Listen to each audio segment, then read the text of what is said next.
Mes chers compatriotes, face à l'effroi qui nous saisit, face à l'horreur des attaques terroristes survenues, l'heure est à la solidarité de tous les Français à l'endroit des victimes et de leurs proches.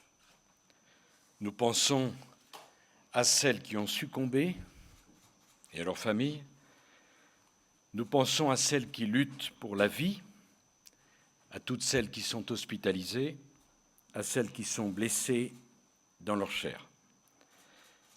Nous pensons aussi à tous ceux qui ont été les témoins directs de ces atrocités, qui ont assisté à des scènes abominables, parce qu'à côté des blessures physiques, il y a également les traumatismes psychologiques qui sont, dans de telles circonstances, si lourds. Nous pensons aux forces de sécurité et au secours, dont le courage et la détermination ont une nouvelle fois été admirables.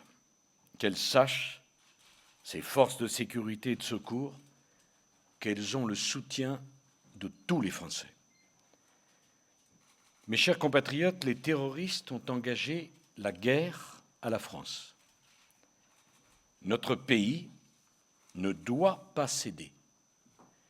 Notre pays ne doit pas reculer. Partout en France, nous reviennent des messages qui montrent à quel point notre peuple est déterminé à vaincre la barbarie djihadiste. La guerre que nous devons livrer doit être totale.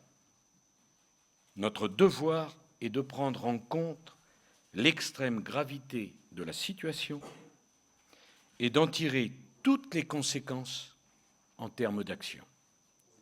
Rien ne peut être comme avant. Le terrorisme a fait trop de victimes. Nous devons comprendre les raisons qui expliquent que de telles attaques soient possibles et en tirer immédiatement les conséquences. Notre politique extérieure doit intégrer le fait que nous sommes en guerre. Notre politique de sécurité intérieure également. Nous avons besoin d'inflexions majeures pour que la sécurité des Français soit pleinement assurée. Au-delà du nécessaire état d'urgence et des contrôles aux frontières, nous soutiendrons toutes les décisions qui iront dans le sens d'un renforcement drastique des mesures de sécurité qui permettront de protéger la vie de nos compatriotes. Notre nation doit être soudée. La France est grande de ses valeurs, de son identité et de son peuple. Notre histoire est chargée d'épreuves. Nous avons toujours su les surmonter. Nous surmonterons celles-ci avec sang-froid, avec détermination et avec force. Mes chers compatriotes, vive la République et vive la France. Et je vous demande, en hommage à toutes les victimes, de bien vouloir respecter maintenant une minute de silence.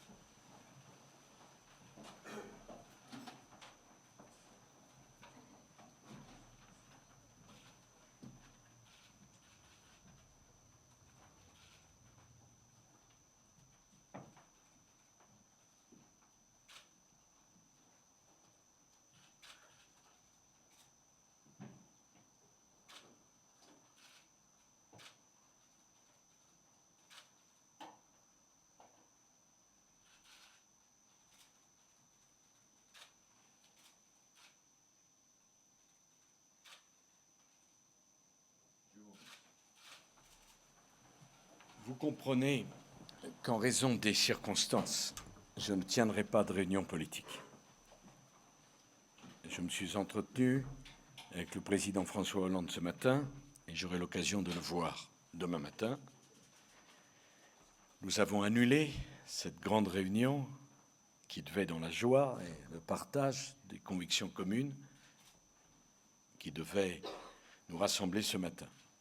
J'ai tenu à ce que l'immeuble des Républicains soit ouvert pour accueillir celles et ceux d'entre vous qui, soit n'auraient pas été prévenus, soit seraient venus. Mais vous comprendrez que, compte tenu de toutes les souffrances que vous avez vues, du chagrin de tant de Français et tant de nos compatriotes qui ne sont pas en terre, je ne veux pas tenir de réunion politique. Je vous demande de le comprendre, je suis sûr que vous le comprenez, et de voir que ce n'est pas un manque de respect à l'endroit de ceux qui sont déplacés. Simplement, il y a des choses plus importantes aujourd'hui que le combat politique qui nous rassemble, qui est très important bien sûr, mais il y a un temps pour tout. Donc je vous demande de le comprendre. J'étais très heureux d'être avec vous, avec un certain nombre de dirigeants de notre parti, mais je crois que le recueillement, la dignité, une certaine réserve, en solidarité avec nos compatriotes, c'est ce qu'il faut faire. Nous sommes un mouvement politique, nous avons la responsabilité de porter l'alternance, et notre comportement doit être exemplaire de ce point de vue-là. Je vous remercie infiniment.